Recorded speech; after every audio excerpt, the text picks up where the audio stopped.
এ বিষয়ে বিস্তারিত জানাতে নুনিয়ারছড়ার বিআইডব্লিউটিএ জেটি ঘাট থেকে সরাসরি যুক্ত হচ্ছেন সহকর্মী শঙ্কর বড়ুয়া রুমি। আমরা কথা বলবো তার সাথে।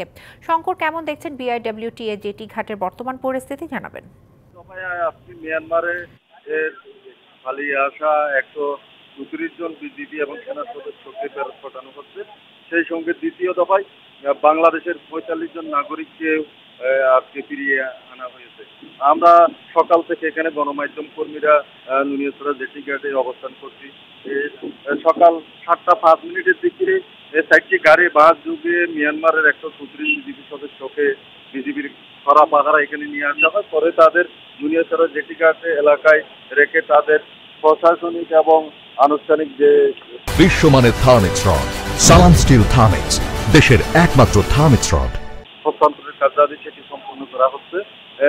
আর সকাল 9টা 50-এর দিকে কিন্তু মিয়ানমারের যে জাহাজ বাংলাদেশে এসে নিয়ে এসেছে তাদের 45 বাংলাদেশিকে নুনিয়াছড়া জেটি ঘাটে নিয়ে আসা হয়।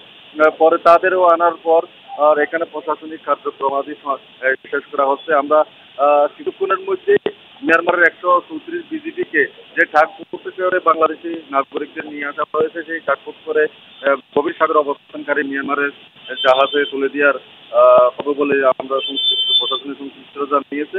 আমরা গণমাধ্যম কর্মীরা সেই খবরটি সংগ্রহ করার জন্য এখনো অবস্থান করছি। আর এর কিছু তাদের তুলে দেওয়ার পরপরই বাংলাদেশি ফেরত আসা 45 নাগরিককে কিন্তু স্বজনদের কাছে তুলে দেওয়া হবে। এখানে আমরা সকাল থেকে অপেক্ষমান স্বজনদের দেখেছি, তাদের স্বজনদের বাড়িতে নিয়ে যাওয়ার জন্য তারা অপেক্ষা করছেন। তারা স্বজনদের দীর্ঘদিন পর ফিরে দিয়ে কিন্তু আবেগ আপ্লুত হয়েছেন, অনেকে আনন্দে আত্মহারা হয়েছেন। এই জন্য বাংলাদেশ সরকার সংশ্লিষ্ট সকলকে তারা ধন্যবাদ জানিয়েছেন।